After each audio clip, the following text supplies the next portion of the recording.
Hello বন্ধুরা, তোমরা কেমন আছো? আশা করি তোমরা সবাই ভালো আছো, আমিও ভালো আছি। তো আজকে চলে আসলাম আবার একটা নতুন ভিডিও নিয়ে তোমাদের সাথে শেয়ার করতে। তো দেখো, সকালে উঠেই কিন্তু এই যে জল খাবার, তো আজকে তো অনেকটা বেলাতেই উঠেছি। বেলাতে উঠে কিন্তু এই দেখো আমার জল খাবার রেডি করছি, বাটার দিয়ে পাউরুটি। তো এই বাটার পাউরুটি করতে গিয়ে আজকে কিন্তু আমি ছ্যাঁকা খেয়েছি ভালোই হাতে। এই যে আমার একটা ছোট্ট কাজ ছিল, তো খাওয়া দাওয়া করেই আমি কিন্তু বেরিয়ে পড়েছিলাম। বেরিয়ে পড়ে এই যে দেখছি যে সামনেখানে ওর কুকুরগুলো শুয়ে আছে বাড়ির দরজার সামনে। তো আমি ওর মাকে বলছি বাচ্চাটা কই, তো বাচ্চাটা দেখছি অলরেডি আমাদের বারান্দার ভেতরে ঢুকে বসে আছে। তো আমার কথা শুনে বেরিয়ে আসলো। তো চলো, আমি কিন্তু যাচ্ছি, আমার আজকে একটা ছোট মিটিং আছে, সেই মিটিংয়ে। তো সবাই আছে পিছনে, ওই যে দেখো বাড়ির সামনে দাঁড়িয়ে আছে, আমি কিন্তু একটু এগিয়ে আসলাম। তো চলো, যেখানে যাচ্ছি আমার সাথে থাকো আর দেখতে থাকো। এই যে দেখো, আমি এখানে পৌঁছে, এটা হচ্ছে একটা প্রাইমারি স্কুল। তো এখানে অনেকেই আসে। তো এখানে আমাদের একটা ছোট ছোট মিটিং হয় প্রত্যেক মাসে। তো আমরা সবাই আসি, মানে ওই বেশিক্ষণ না, টাইম নেয় না, 5 মিনিট কি 7 মিনিট এরকম। তো এখানে হচ্ছিল মিড ডে মিল রান্না ছোট ছোট স্কুলের বাচ্চাদের জন্য, কারণ এটা প্রাইমারি স্কুল আমি তো বললাম। তো এই স্কুলটার মধ্যে হয় মিটিংটা আমাদের। তো মিটিং তো আমাদের কমপ্লিট, আমরা বেরিয়ে পড়লাম বাড়ির দিকে। তো আমাদের বাড়ি সবার, মানে এই যে সবাইকে দেখছো আমাদের কাছাকাছি বাড়ি, ওই জন্য আমরা সবাই মিলে একসাথে আসি, আবার একসঙ্গেই যাই।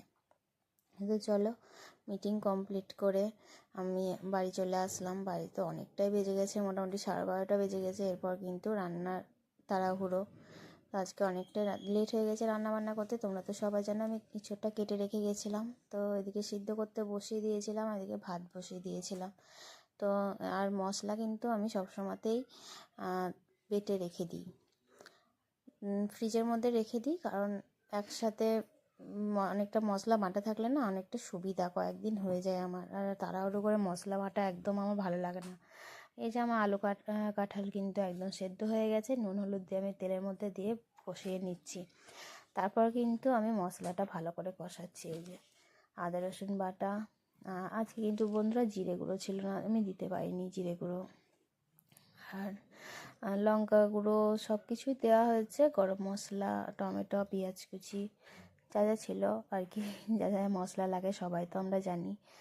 আর দেখো, মশলা ভাজার পর আলু কাঁঠালটা কিন্তু আমি মশলার সাথে কষিয়ে নিচ্ছি। কি সুন্দর দেখো কালারটা এসছে। আর এই যে রান্নাটা দেখছো, রান্নাটা কিন্তু এই সমস্ত রান্নায় কিন্তু সবসময় গরম জল অ্যাড করবে, তাহলে কিন্তু এই যে কালারটা দেখছো, কালারটা কখনোই চেঞ্জ হবে না, আর টেস্টটাও কখনোই চেঞ্জ হবে না। এটা ছিল গাছ কাঁঠাল, মানে একদম বাড়ির কাছে একটা বাড়ি আছে, মানে আমাদের পাশের বাড়ি আর কি। তো উনি আর কি দিয়েছিলেন, ওনাদের গাছে হয়েছে। তো একদম ছোট কাঁঠালটা, খুব বেশি বড় না। আর এ ধরনের এরকম কাঁঠাল কিন্তু উপকারী, শরীরের মধ্যে শরীরের পক্ষে খুব উপকারী আর কি, প্রচণ্ড আয়রন, আমরা সবাই জানি। তো খাওয়াও ভালো এই সময়ে। তো চলো, আমার কিন্তু কাঁঠালটার মধ্যে জল অ্যাড করে দিয়েছি, ফুটে গেলে কিন্তু হয়ে যাবে। তোর ফিনিশিং দেখাচ্ছি, দেখো এই যে কাঁঠাল আমার কিন্তু রেডি। আর আজকে দুপুরে আরও কী কী হয়েছে দেখাবো, এই যে তোমাকে দেখাচ্ছি। মোচা দিয়ে ডাল হয়েছিল, মসুর ডাল মোচা দিয়ে, আর ছিল সাথে করলা ভাজা, ঢ্যাঁড়স ভাজা, পটল ভাজা, আর ছিল চিংড়ি মাছ ভাজা। চিংড়ি মাছ ভাজা কার কার ভালো লাগে অবশ্যই আমাকে জানিও, আমার তো ভীষণই পছন্দের একটা খাবার। তো আমাদের দুপুরে কিন্তু ছিল খাওয়া দাওয়া এই পর্যন্ত। তোমাদের কী কী খাওয়া দাওয়া হয়েছে অবশ্যই